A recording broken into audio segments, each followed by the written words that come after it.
Hey everybody, how you doing? Welcome back. This is the sixth and final live lesson that we'll be doing for the wall cabinet class.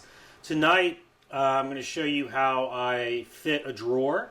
Not, as I mentioned last week, I'm not actually going to make the drawer, but I will show you all the critical steps for fitting one.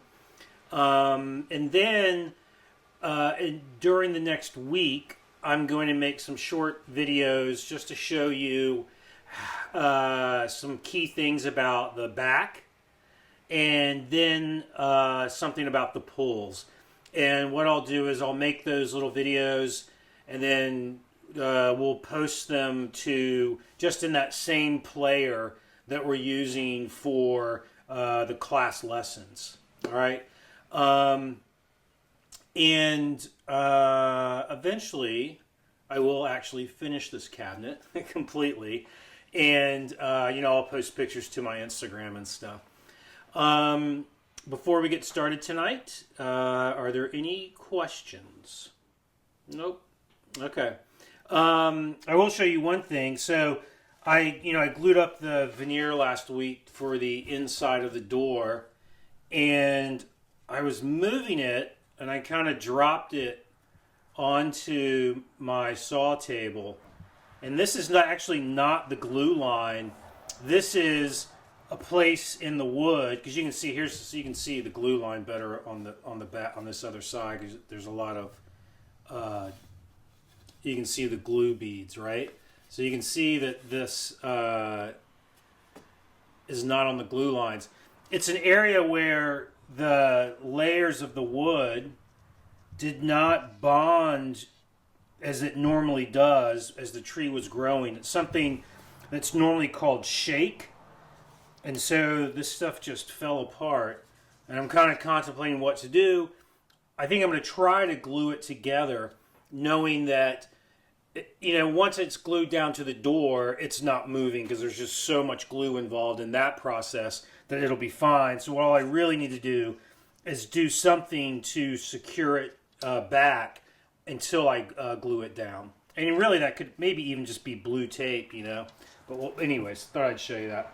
All right. So we're going to start off with, we're just going to do the drawer fitting tonight. And I have already cut out all my drawer parts, and I glued up the larger of the two drawers, and I still have to do the smaller of the two drawers. So initially I'll be demonstrating with the smaller of the two drawers, and then I'll switch over to the larger of the two drawers and show you how to actually fit it once it's glued together. But there are some important things to do before it's glued together, and that's where we're going to start. So I did mention last week that the shelf had cupped up on the outside edges, and I was not sure what to do about it, and I'm still thinking about what I should do about it. So in the meantime, just to pull it down here, I've just have a clamp there. And I got to figure out something that'll hold it down. I'm not sure what that's going to be. Anyways, so let's get started.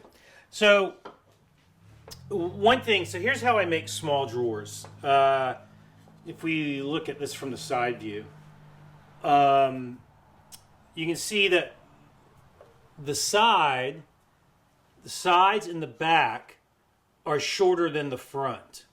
And that's one aspect of how I fit a drawer, at least a small drawer. And what that does is it eliminates all three of these parts, the two sides and the back, from the fitting process. Because, at least from the height. So they're not going to you're not going to have to hand plane it down or anything to get the drawer to close. So that eliminates one aspect of fitting a drawer, makes it a little bit easier. And you can do that with a small drawer, no problem.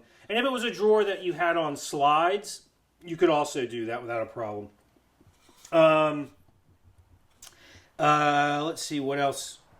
That's really about fitting. Now I do traditional drawer construction, so you can see that the back comes down and stops where the groove is. And that's so that you can slide a drawer bottom in after the drawer has been glued together. That allows the back to expand and contract without tearing apart the drawer. Or if you had the grain oriented differently, when it expanded and contract, it would push out the sides, and that would make the drawer get stuck in the pocket. All right, so that's something else to note about drawer construction, but that's a pretty standard thing. So this one's already dovetailed together, glued together, set it aside for now. We're going to start with how I fit a drawer. And the way that at the core of how I make and fit a drawer is the idea that you make the drawer front to fit very snugly into the drawer pocket, and then you build the drawer around it. And after it's glued together, it should only take a little bit of work to get it to fit. And hopefully that's the way it'll go tonight. All right. So let's start with the drawer front. So this piece is a little bit longer and a little bit taller than it needs to be to fit into the pocket. And so the first thing I'm going to do is work on fitting the length. Now, unless your cabinet is perfectly square, then what you should do is take a sliding bevel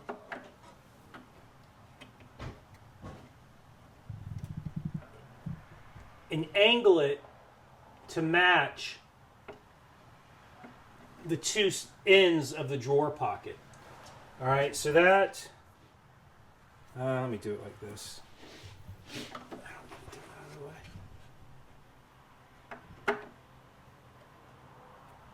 And that's just in case these vertical parts are not square to the bottom. The bottom is you never touch it. You join it, or you know it's straight. You leave it that way, and everything that becomes like a reference edge for all of this other work. All right. So the first thing I'm going to do is transfer this angle, and it's definitely not square. It's disappointingly out of square. I've not had one out of square like this in a while. All right, so now you can see the pencil line on there. All right, so what I'm going to do now is go to the shooting board and hand plane the end grain until it's on that line. All right, so I'm going to do that here at my bench. If I do it here, is it? Yeah. All right. So it's the top, what would be the top of the drawer needs to have the most material removed.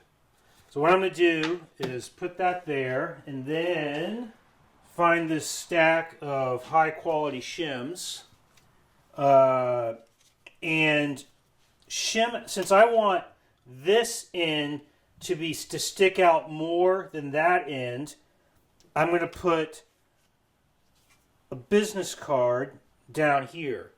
And what that is going to do is it's going to cant the drawer front, and it'll make more of this end stick out than that end. And I'm going to take some passes and see if I need to yeah, I'm going to have to add try another card in there.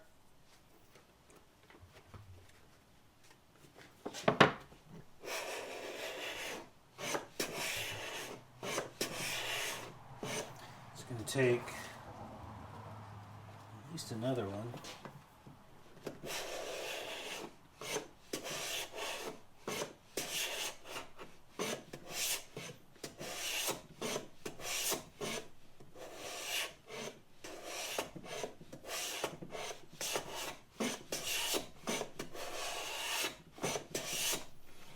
All right, so let's see.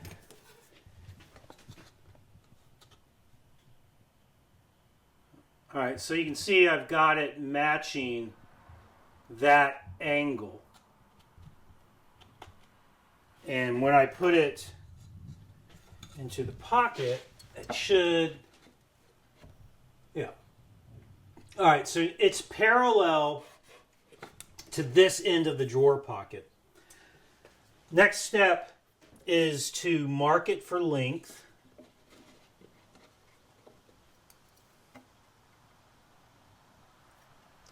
And I'm going for a tight fit into here, all right? A tight fit. So let me just...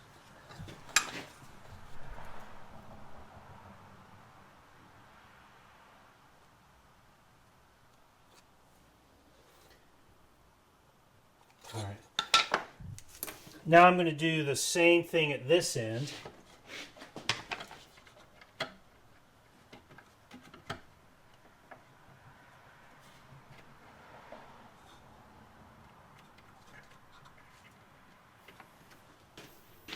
Mark it.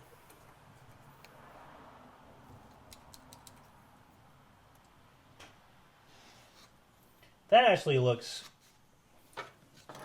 pretty darn square. Let me check that.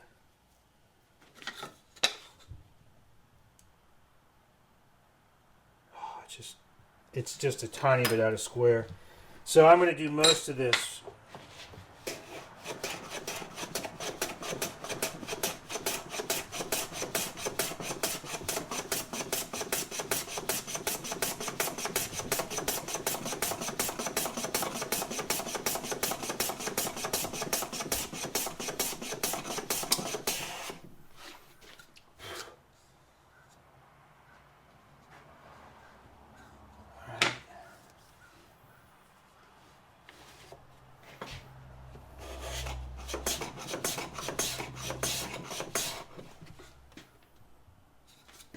See how that goes for length. That's good there.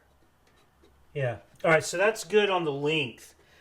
And this end is a good match for that end of the pocket. So the last thing to do would be to trim it to length. Now, I would normally do this at the table saw, but tonight I'll do it with a hand plane. Let's see. Looks like it's running in that direction. Hopefully this won't take too long.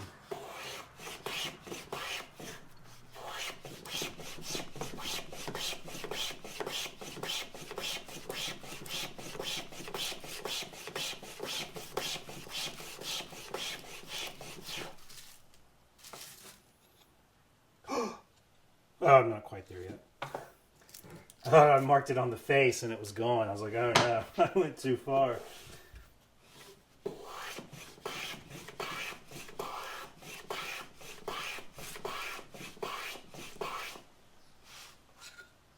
I still have a ways to go.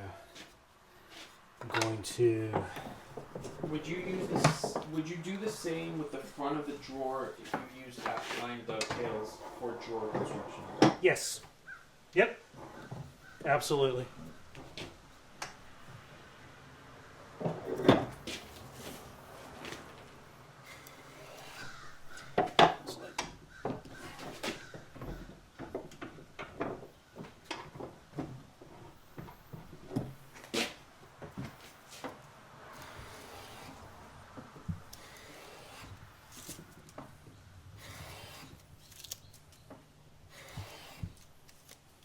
How close is it?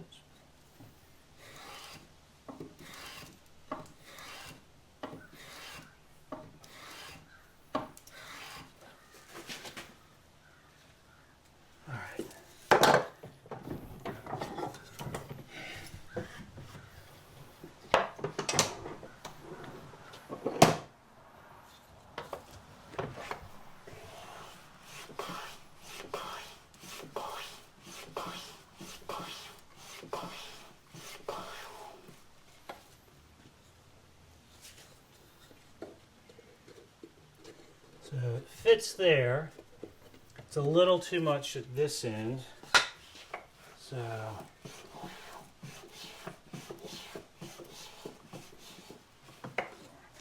Now, eventually, you have to make a room for expansion and contraction, but at this point, I really want this to fit tight. Let's see. Oh no, it's bleeding again. Just got blood on my drawer front. That was a really bad follow-up to Smoke on the Water, was blood on the drawer front.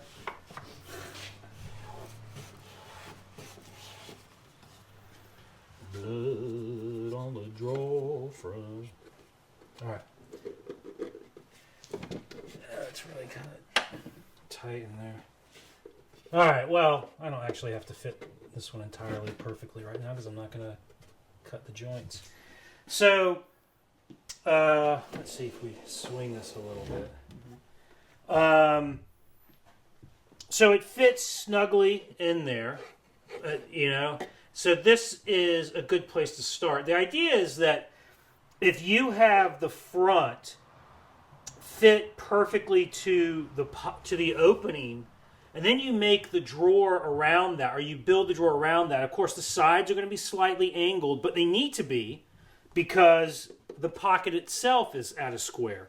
So if you build the drawer around that front, then when it's glued up, it should take almost no work to fit it. And so when I cut my dovetails, I cut them to be as close to flush as I can get. And it really should only take, me cleaning up the sides for me to get this drawer to slide in smoothly. This could be an all-time record for shortest class. It won't be, though. We'll think of something else. All right. So let's get to fitting this drawer. Are there any questions right now, Joe?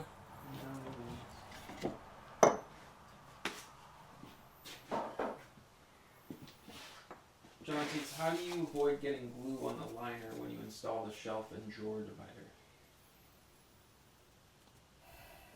Well, you only need a little bit of glue up at the front. So I put a little bit of glue at the front of the dado, and then I push the drawer in. And really, all you really, for these things, these are not structural joints. And so all you really want is enough glue in there to hold it in place. But really, once you put the back in, that divider and the vertical divider, the shelf and the vertical divider aren't going anywhere. So it's just enough glue. So you shouldn't be putting so much glue in there that when you push it in, it's all comes squeezing out all over the place. Robert wants to know why the clamp. Why the clamp? So as I explained a little while ago, in last week I mentioned that the shelf cupped in the middle, and I've been thinking about how to remedy that, but I haven't decided yet. So I just have the clamp there to pull it down so that I could fit the drawer front. And, eventually I will figure out some way to keep that down so that it is flat. All right. So, the drawer. When I lay out my dovetails and everything, I check the grain direction so that I can hand plane from the front of the drawer to the back of the drawer. And that's what I've done here. I had this piece of MDF which slides in there, fits really nicely in like that. So these drawer parts are about 5/16 of an inch thick. And they will flex under a hand plane. So I do this to give them a little more support. And the other thing, one downside about this It's not.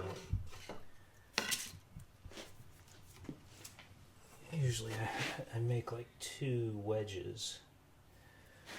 Let me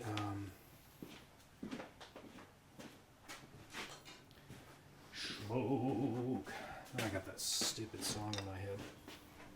Because the drawer bottom is so much shorter, you got to put something in there so that you can get some clamping pressure on it so that it doesn't move as you are hand planing it. So what I'm doing is just taking 2 strips of basswood that were offcuts.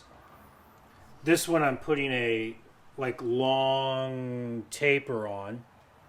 Shows. I'm looking at questions, sorry. Okay. What are the options for holding the shelf down? Small brass screws? No, that's small brass screws are not an option because you would see them, and I don't want to see them. So, I mean, it's possible that glue might hold it down. I'm not very confident about that. I don't know if like some kind of wedge or something will hold it down. This is why I'm still thinking about it. I might have to do something like drill a small dowel into there, cut it flush, and then repaint this area. So it's probably going to end up being something like that. Which is another reason I wouldn't have done it now, because that's pretty tedious. So now I can put these 2 pieces in there and just slide the one that has the wedge on it or the bevel on it until it fits properly. So just going to do that. Look at that. Actually, those 2 pieces just together are pretty much the exact right width or height or whatever you want to call it. So I'm going to move it like that. Okay. All right, now that's in there nice and tight. On a small drawer like this, I often just use a block plane to hand plane it.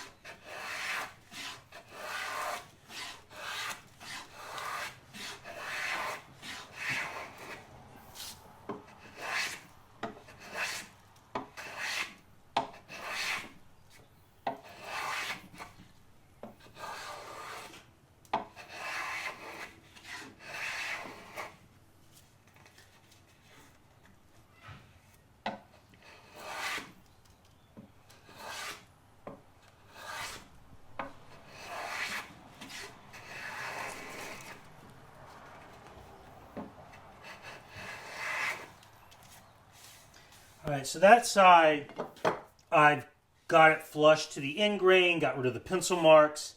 Hopefully that's enough on that side. So I'm going to switch over to the other side. Let me get my little sticks down here.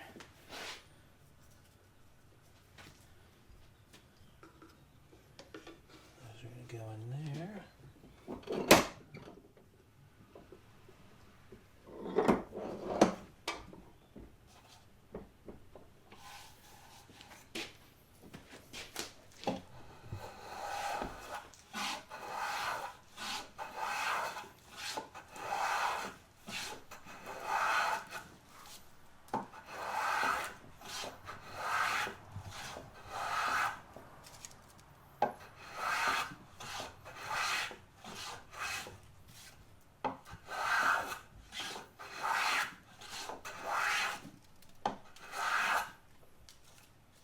All right. Don't like that I'm getting tracks.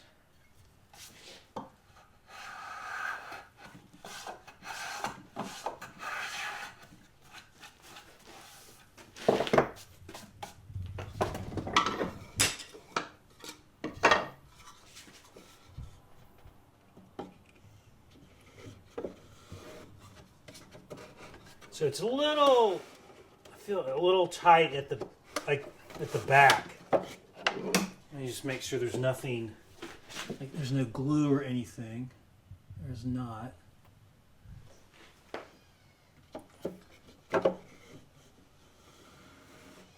So it really actually is kind of tight in the middle.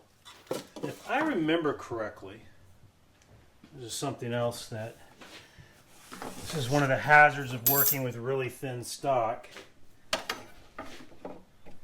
Yeah. This vertical piece here has a slight cup to it, which is a little confounding how that could happen after installing it. So there's really not much I can do to fix that. What I'm going to have to do is slightly taper the drawer so that it opens and closes smoothly. Now I can see, like right over here, it's a little, see how it's tight here, so that's one place I can work on it. And then this gap here is fine, so I'm not going to really touch the front over here anymore. But I'm going to take a little bit off this whole length of this side up at the top.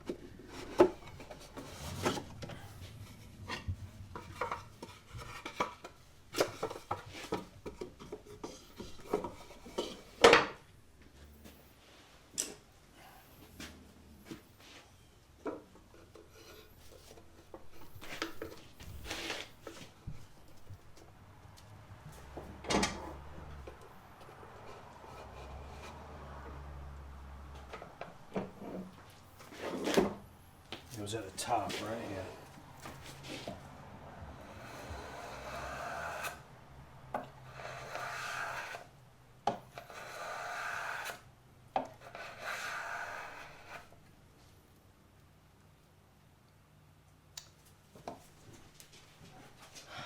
We have an escaped dog that just came into the shop.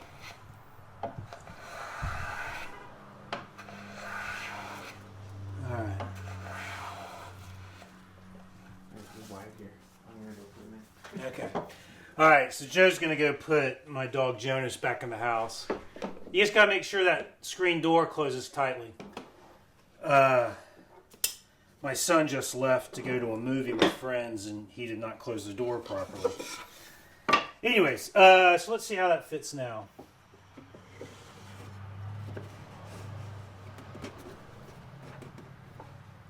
It's better.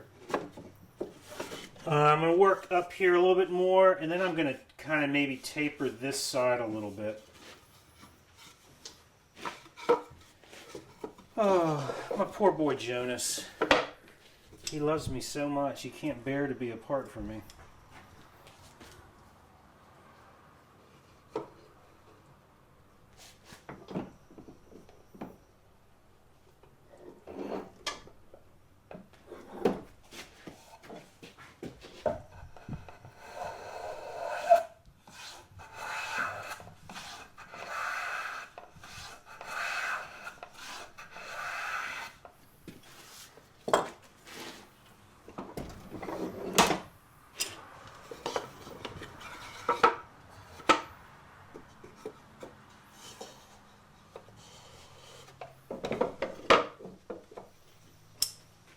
Are there any questions?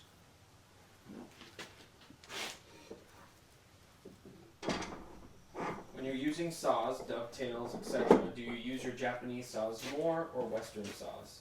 And or do you use them for different tasks?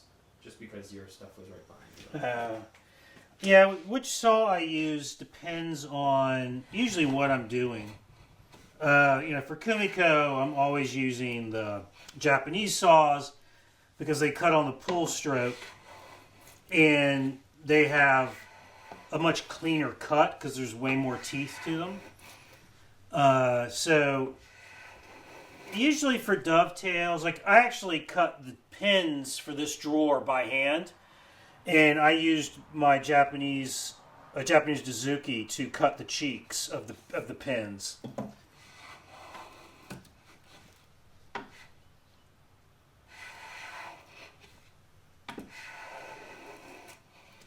All right, let's see how that works.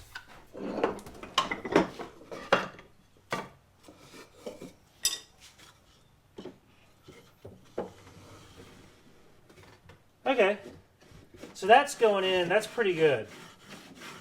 It's not binding. It's a little loose, maybe, which there's no going back from that. But it might be a little bit loose. I guess I'll really find out this winter. Although it's not too humid today, is it? No, it's pretty dry. Yeah, it's pretty dry, so that's good. All right, so the next thing I would do is clean up the front and the back using the same basic techniques. God, it's only 7:30. All right.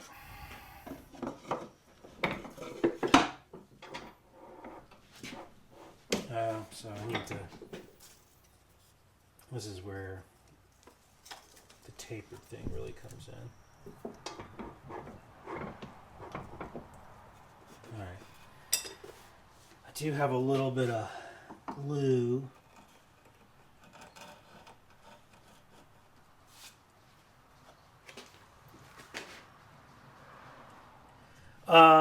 Alright, so let's finish fitting this drawer, and we'll talk more about making the drawer when I'm done. Because there actually is another step after this. All right, so I don't want to blow out that corner.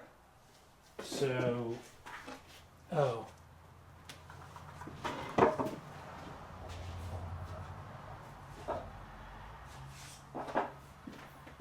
just a little bit of sandpaper to chamfer that.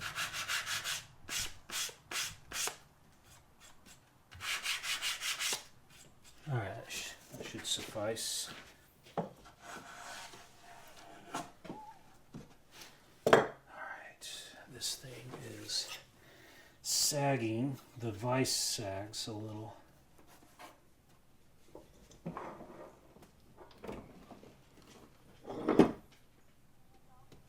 If there's any give in this at all, it won't hand plane. Because it'll just deflect under the pressure.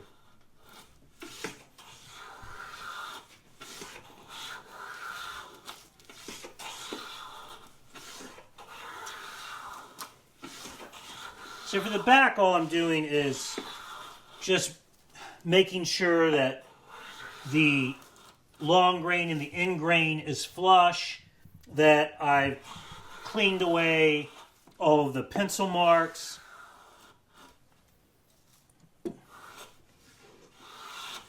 And then, there's definitely tracks here, but I'll come back and sand those out. All right, so for the back, that's all you have to worry about. Now, the front is a little trickier because, at least the way that, I typically make a drawer, is that I do full blind dovetails at the front, and then I glue a veneer of some sort to the drawer front. And it's always like a thick shop sawn made veneer. It's never like commercial veneer. So, but in order to do that, one, the end grain and the long grain have to be flush to one another. And you want to make sure that this drawer front is perfectly flat. Because if it's not flat, when you glue the veneer down, you'll end up with little gaps. And it always seems to be an issue around the edges, especially if you're sanding it. But you want to make sure that you keep this flat. Will you pass me my number 4? So I'm going to switch to a larger plane. So, yeah, that's it. So that it'll have less opportunity to follow any any undulations. Well, I might want to. I didn't look at the grain direction. It looks like I have it backwards. Well, that's not good. Yes, I did have it backwards. Alright.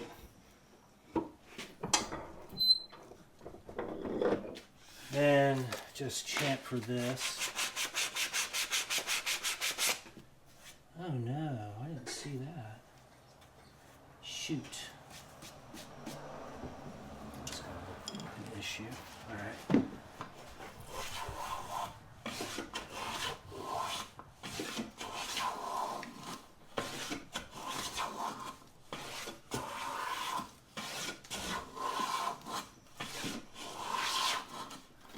That's a pretty heavy shaving.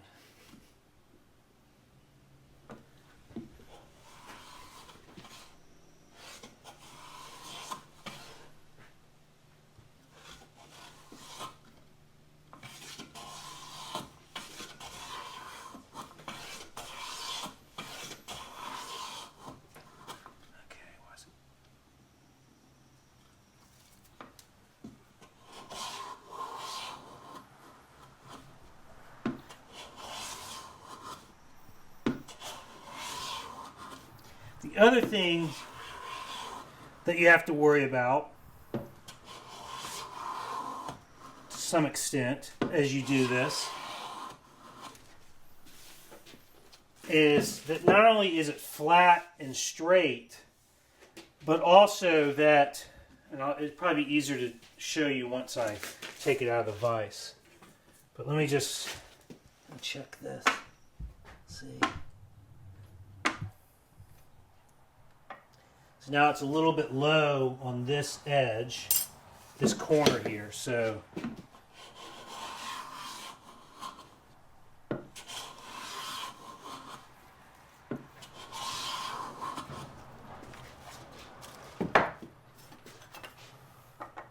that's good.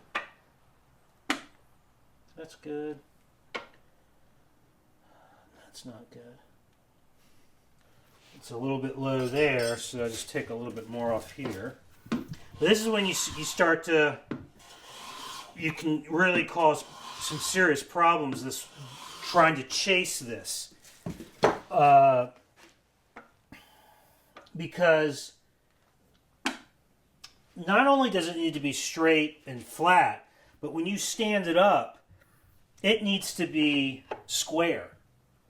You know, because if it's a lot higher, like it sticks out further at the top than the bottom, then when you close the drawer, that's going to be noticeable.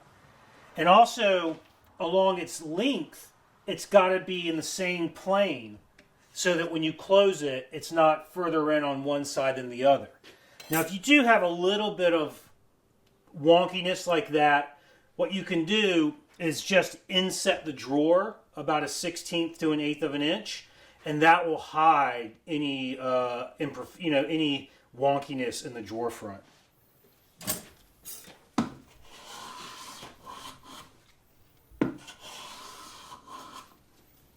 Okay.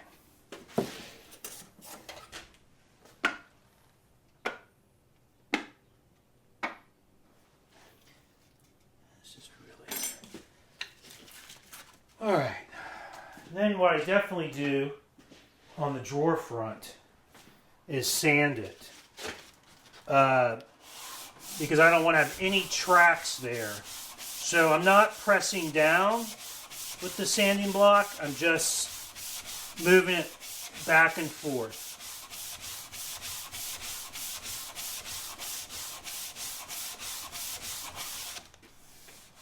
Okay.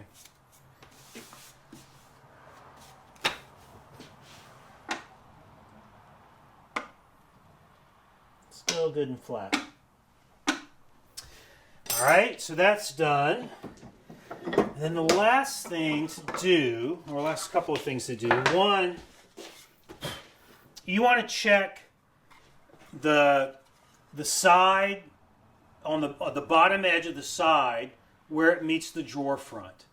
And sometimes the drawer front will hang down a little bit.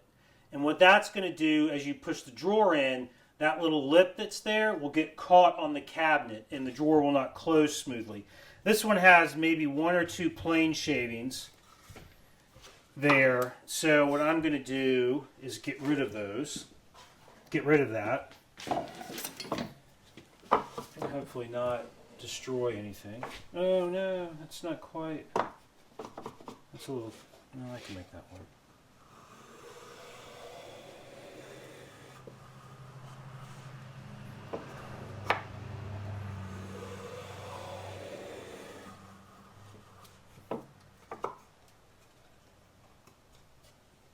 Some people, even before they glue the drawer together, they will take material off the bottom edge of the front so that when the drawer closes, there's a little gap there.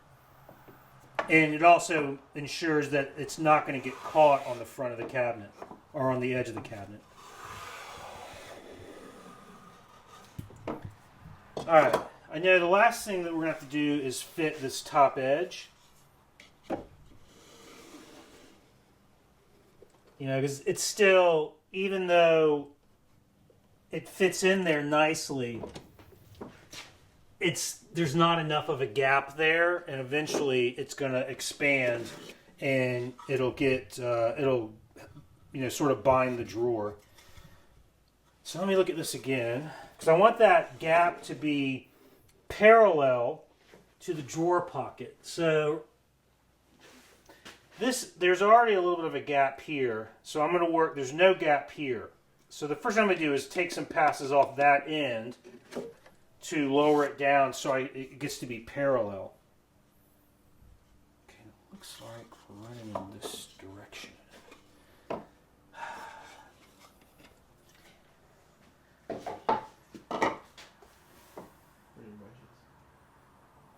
Well, I need to plane against something. But just given how everything is sort of set up here, I don't really have anything to plane against.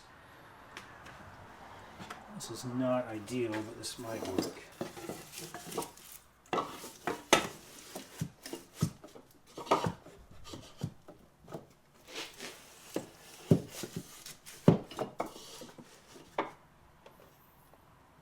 Okay. Crank your lights in.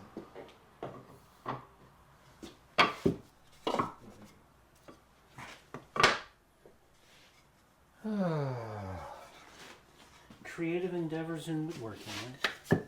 Alright, let's clean that a little bit. Alright, there we go. That'll work.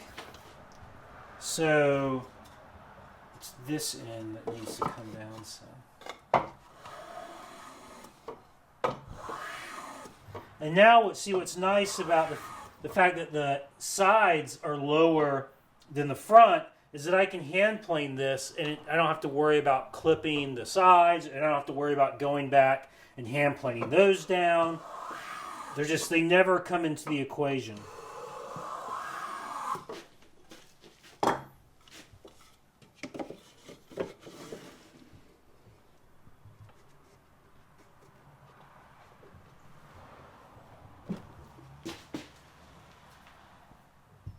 All right, so I just need to take more off here to get that gap a little more even. And then take another couple of full length passes to create a gap, a decent enough gap there. All right.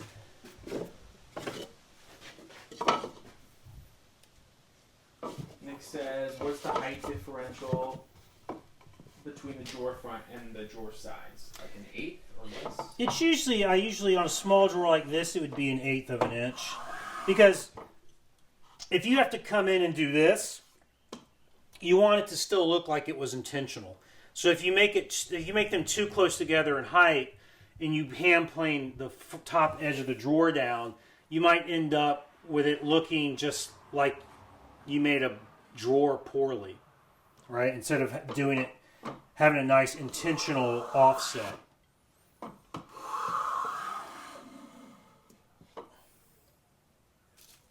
If you're really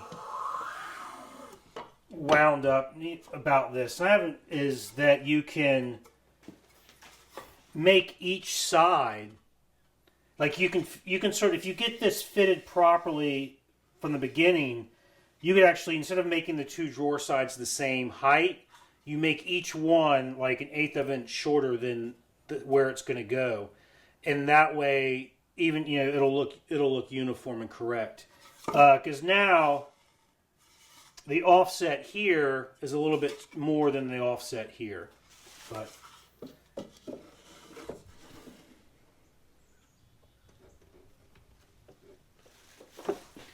Okay, that's good. So let's turn that around. All right, so this drawer is in good shape. I would, put a bottom in, make sure it still is opening and closing properly. Sometimes, if your drawer is a little bit out of square, and you put a square bottom in, it will change the shape of the drawer, and then it might not fit as it did before you put the bottom in. All right, but this drawer was square when I made it, so putting the bottom in should not change the shape of the drawer. So the next thing after I make that one as well, what I'm going to do is glue the veneer onto the face of it. And I've not yet decided what species of wood I'm going to use. It's either going to be more of like this really tight vertical grain Western hemlock. Excuse me.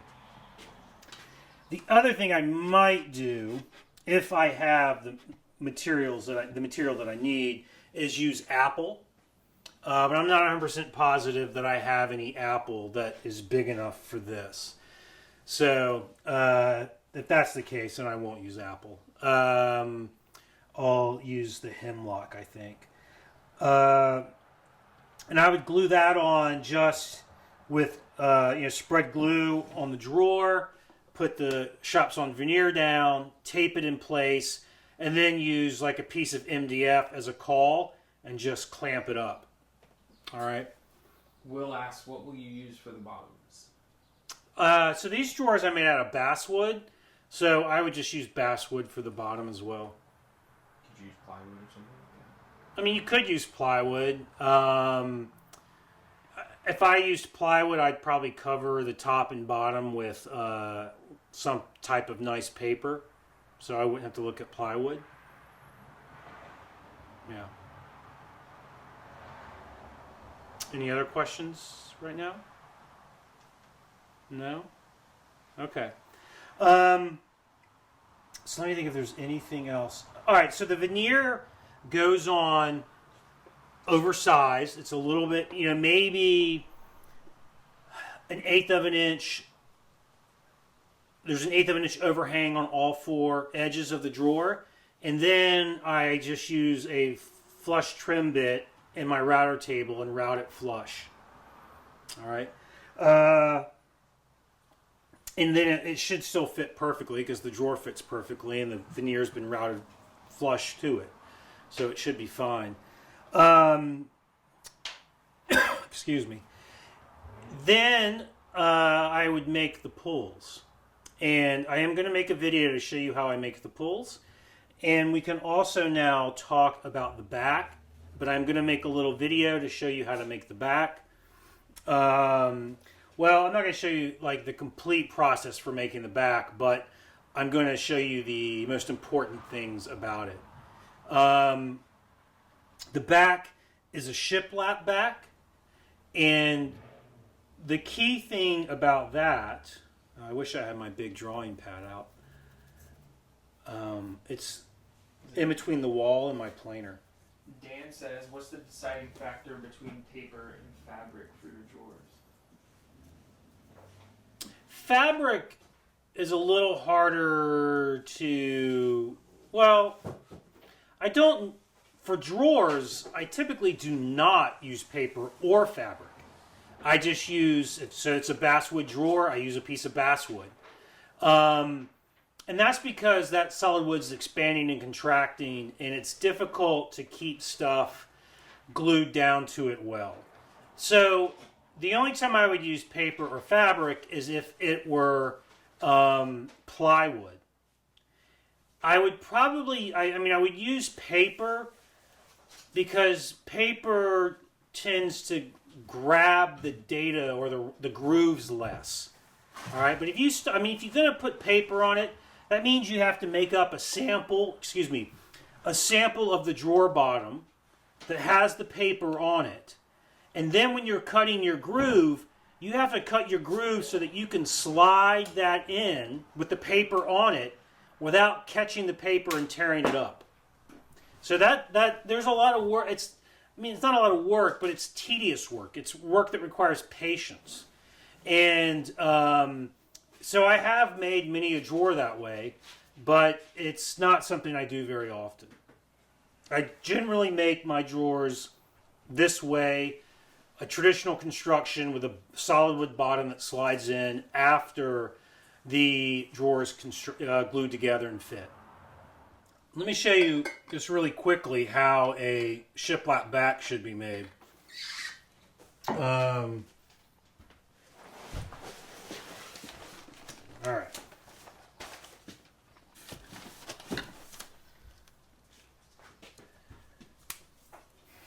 You want all of it, because these are solid wood pieces. And on this cabinet, the strips are going to be pretty narrow. I haven't figured out exactly what height they are yet, but I will. But that's also a tricky question. So anyways, this is going to be like a cross section of a shiplap back. So here's my cabinet, and there's a rabbet that it's going to fit into, and let's say over here is the other side of the cabinet, and we have the rabbet. So at this edge, you have a piece that looks like that. And because of how, the long grain on the shiplap back piece runs in the same direction as the grain on the liner in the cabinet. So what I do is I will glue that edge in, but I'll also do some little cut nails. You could also use just a finish nail. All right. Then the next piece is shaped like this.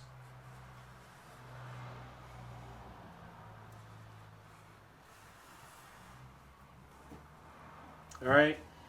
And you would put a nail in here. And that nail holds down this edge of the slat, but also holds down this edge of the next slat. All right? And that way, it only has one nail in it, and it can, except that it's glued down there, but it can still expand and contract. Let me just make sure. Sometimes I outsmart myself when I'm talking on the fly. All right, well, then the next one would be shaped the same way as the second one. And just one nail through there. And then, obviously I can't draw straight, but you'd keep working your way across until you get till the end. This is a very wavy back. And again, this would get a nail there and just nails here. I would take this back. Don't glue it in. Just nail it. And that allows for expansion contraction. When I am making my slats and fitting them, I typically put 2 business cards in between them. And that way there is room for expansion contraction. And also then you get this uniform shadow line between each of the back slats. And that's so that serves 2 functions. One, aesthetic, but also more importantly, it accommodates expansion contraction. On a bigger cabinet with bigger, wider slats, you would need more of a gap between them. All right. So that's how the back is going to get made. And the back is going to be made, well, it's going to get painted. So I'll probably make it from basswood. Just because that'll be, I won't have, like, the Western Hemlock stuff, since it's getting painted, I don't really see a point in making it from Western Hemlock. So I'll make it from basswood and milk paint the front face of it.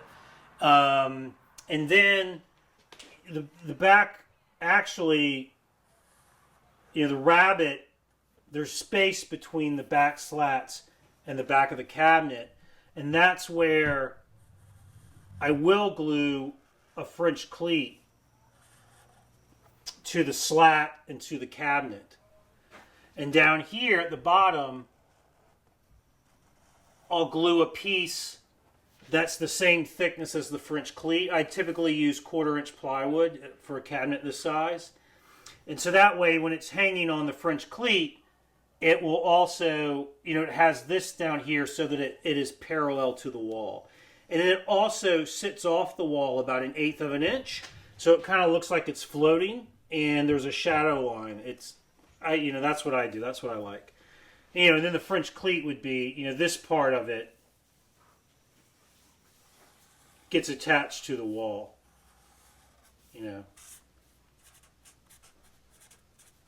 Sticking to the shiplap, same process for shiplap if running vertically rather than horizontally. Yes, if you run your shiplap vertically as opposed to horizontally, you would do the same thing. The reason I would not do vertical here, I think, is because for all the back slats that would go in here, I guess you could nail it to the bottom liner, you could nail it here, and then you could nail it up there. I guess that would be okay. So you could do vertical too. I don't know which standard for shiplap backs. Is it usually horizontal or usually vertical? I think it doesn't matter. So I have been intending to do this one horizontally, and that's what I think that will look nice. So I will make a little video that shows you some things like how to cut these rabbets so that the parts are perfectly flush. It's really not that hard, actually. But I'll show that in a little video, and I'll show me installing the back as well in that video. Then also there'll be some instruction on how to make the pull. And I can show you some quick drawings about that to explain it to you before I actually go and make the video. Are there any questions about the back? No longer the... Well, I guess the back, yeah. Are there stops for the drawers, or do they stop at the back? There should be stops for the drawers. I generally put my stops... What I do is... After I have the veneer on it and everything, it's fitted and it's all done, I then will, I'm just going to, pass me the thing people always ask me what it is. No, not that thing, yeah. So I'll take this adjustable square or what, this is Veritas deal, and I would set it so that it's flush with the inside of the drawer there. And then if there was going to be, like, let's say I was going to inset the drawers 1/16 of an inch, I would then add 1/16 of an inch, and I would glue a stop in that was, lined up with that in there. And that way you close the drawer, and obviously the stop has to be short because it has to fit under the drawer bottom, but then it contacts the front. And the idea behind this technique is that no matter what the cabinet does in terms of expansion and contraction, the relationship of the drawer front to the front of the cabinet never changes. Because if you put a stop in at the back, and that's at the back, and that stop is obviously going to be it's going to be glued to the bottom of of the drawer pocket.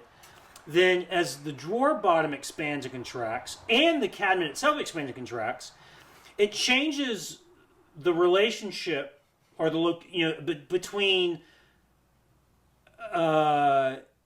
the drawer front and the front of the cabinet. Because if the back expands, say, a 1/16 of an inch, then all of a sudden that, in essence, pushes the drawer front a 1/16 of an inch closer or past the front edge of the cabinet.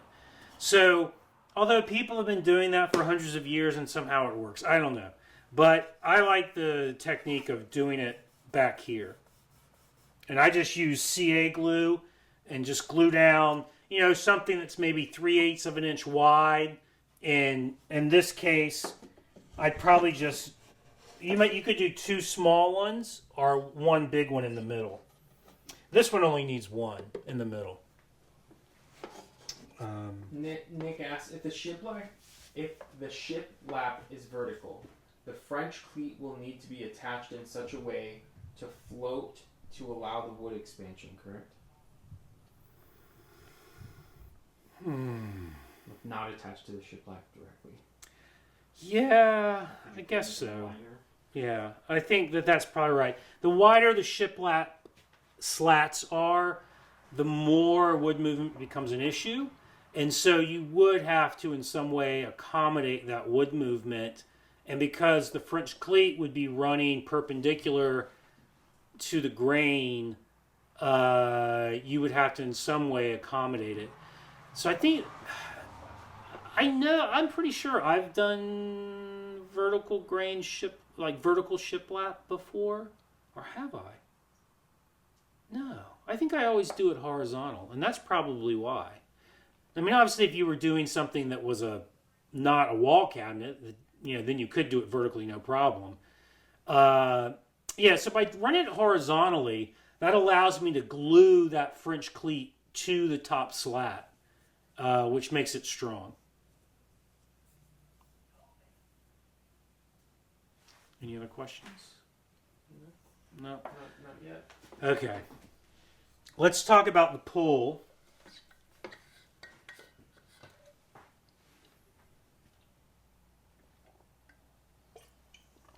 After I have a little bit of water. So I'll draw the pull out here for you real quick like. All right. Go in here to my bin of markers.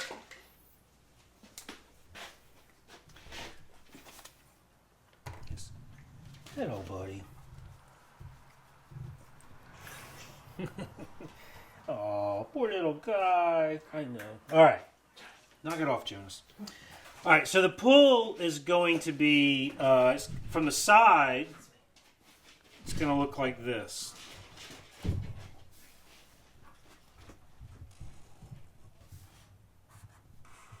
So it's going to have 2 wooden feet, and then there's going to be a round brass rod that comes through it like that. So I think I have some 3/16, I have some 1/8 inch. So it's either going to be 3/16 or 1/8. So you just drill that hole, and you can put some CA glue in there and, locate it and let it dry. You could use epoxy as well. And normally, out here, what I'll do is I'll just chamfer that all the way around, but not with any precision. I'll just do it freehand. And then, I normally antique the brass using brass black, and then wrap it with thread in between the 2 feet. And that wrapping technique I will show in the video. It's also in my book, Build Better Boxes. It's just something that it's used when making fly rods. It's how the guides are attached to the rod. And it's just a technique that allows you, well, what you do is, if this is let's say this is the bar, you lay the thread down on the bottom of it. Let's see. So you have a section of thread that you hold against the bottom of that, and then you start wrapping the thread tightly around, and that secures that loose end to the bar. Then before you get to the end, let's say you've got all this stuff wrapped around. Before you get to the end, you take a loop of thread, and you basically do the same thing. You wrap it around the loop in the bar, and then right at the end, you put the loose end of the wrapping thread through the loop, and then you pull it back through underneath the wrapping thread. And so the loose end of the wrapping thread gets pulled back underneath itself, and that holds it in place. So there's no knots or anything. And if you use, say, like I typically use embroidery thread, that is still, it's thick enough that it's strong, but thin enough that you can do this. I've also done this with hemp twine. It's a little more, the larger the diameter of the thread or the string you're using, the harder it is to do this with. But I have done it with a very thin hemp twine. A couple questions. Sure. How thick is the shiplap timber, and how thick is the French cleat? So the French cleat, as I mentioned, I normally make from 1/4-inch plywood for a cabinet this size. The shiplap back, I believe, let me just take a quick measurement here.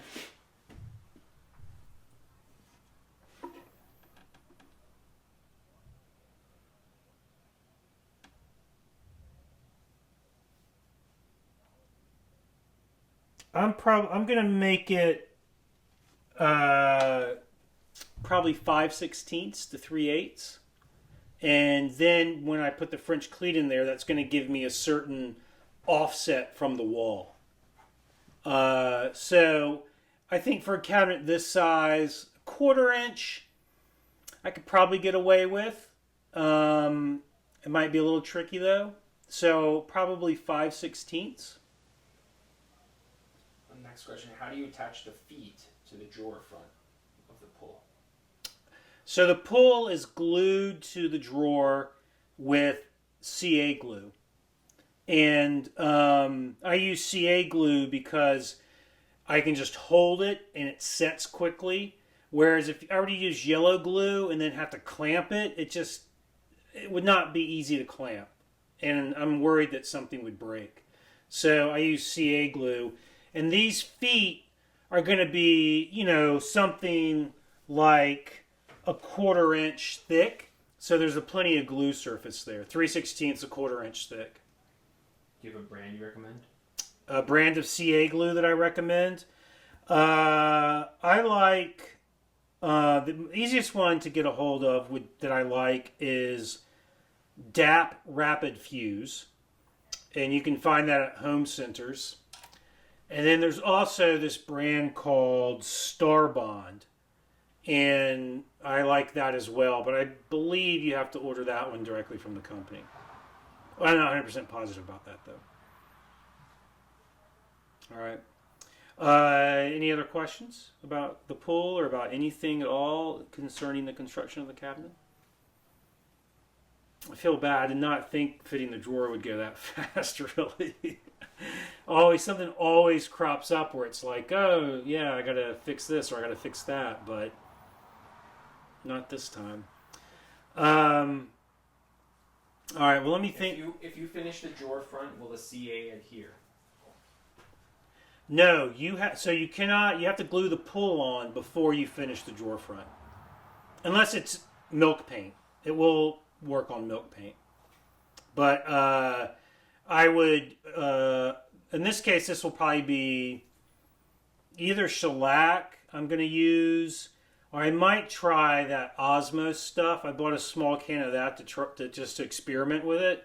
So I might use Osmo on this, which is kind of like putting on like a hard wax. Robert says the finish of the brass, you do it before assembling the pole. Yeah, so if you're going to darken the brass with brass black, you want to do that before you make the pull. So you cut your little brass to length. You would chamfer the edges, soften things, and then use the brass black. All right, and that's just, you can find that stuff on Amazon. It's made by Birchwood Casey, I think is the name. It was sold out during COVID. It was sold out during COVID? Remember, when we did another class. Oh. Okay. Couldn't find it. Huh. Well, hopefully it's not sold out anymore. All right. Do we have any other questions or comments? No? Oh. There you go. $16.99. It comes with really long Q-tips. Jonas. It does come with Q-tips? No. That's what this shows. No. All right. So let me give you a few more thoughts then. Oh, it's okay, boy. One, I don't know how many people are actually making the cabinet, but you can, of course, email me with questions, and I will try to respond as quickly as I can. It is important that you mark my email address as a not spam email. All right. Recently, I've been having trouble where people will email me, I respond, and then they email me a week later saying, "Why haven't you answered my question?" And then I respond, and then I get another email, and then I end up having the email from like a Gmail account or something. So make sure you identify my email address as not spam with your mail client. Okay. Then, so I'll answer questions, and I will answer them as quickly as I can. But also keep in mind that I do get lots of emails. And that's MEK Woodworks? That's Joseph Ferroni. It's the email address to use is matt@mekwoodworks.com. But yeah, so I do get a lot of emails. I try to answer everything. I would definitely give priority to someone who's paid for a class. But I'm also a father and things like that. So sometimes it takes me a couple of days to respond. So just try to understand that. Can I? Yep. Peter said if we put pictures of progress on Instagram, how should we credit you in your design class? Only if it's good. Can you tag Matt? All right. Yeah. You could hashtag MEK Woodworks, I guess. I don't know. Or you could just mention me. I think if you just do @MEK Woodworks, I get a notification that you mentioned me, and then I can go look at it. And I don't, sometimes so much stuff comes through that I miss things, but generally I do see those types of notifications, and I'll always go and look, and I typically also like it. If it's good. Nah, everyone's doing wonderful things. What is he eating? Wood shavings. Wood shavings. All right, so yeah, so if you do make the cabinet, mention me on Instagram. I'd love to see it. But yeah, we didn't come up with like a hashtag for class. I should probably do that if I'm really Instagram savvy. Okay. It's gonna do better if it's video. Yeah. Instagram doesn't like pictures anymore. There was something that I was going to say. Now I feel like I forgot it because I was answering questions.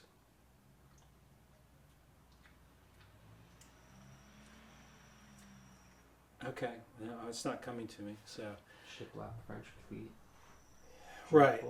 And those other videos will get posted within 7 to 10 days at the most.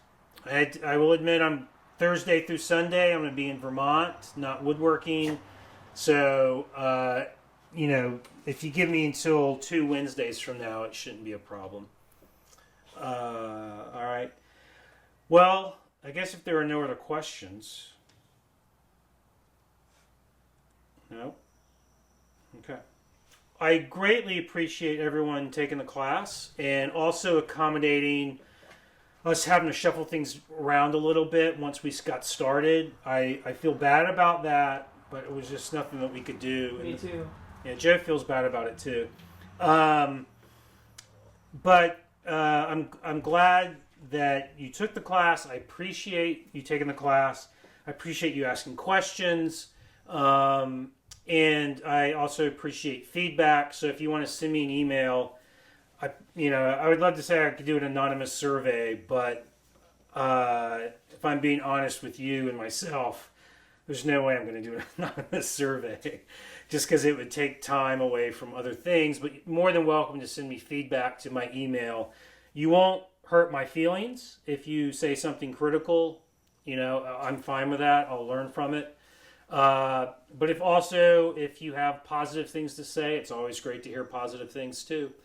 Hopefully you've learned at least a few things, that you've enjoyed the class and that you believe it was worth the cost and the time and the effort that you put into watching and attending.